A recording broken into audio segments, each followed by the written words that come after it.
સરકારશ્રીએ ખેડૂતોને જે પાક નુકસાની ને જમીન ધોવાણ થયું છે તેનું 350 કરોડનું પેકેજ જાહેર કર્યું છે। આ ખેડૂતોની ઠઠ્ઠા મશ્કરી કરતા હોય, ખેડૂતોની હાંસી ઉડાડતા હોય એવું બહુ સ્પષ્ટ લાગે છે।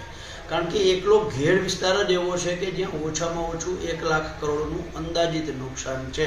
તો એના સિવાયના બાકીના 9 જિલ્લાઓનો તમામને સાથે સમાવેશ કરી અને જે નુકસાન અને નુકસાનીમાં પણ જે પ્રતિ હેક્ટરે 11,000 રૂપિયા આપવામાં આવ્યા છે, સરકારશ્રીના ધારાધોરણો, સરકારશ્રીએ નક્કી કરેલા નિયમો જો ધ્યાનમાં લેવામાં આવે તો એ ખેડૂતોને પ્રતિ હેક્ટરે ઓછામાં ઓછું 2,75,000નું નુકસાનની સામે સરકારે માત્ર 11,000 રૂપિયા જે આપ્યા છે, ક્યાંક ને ક્યાંક મજાક સમાન છે।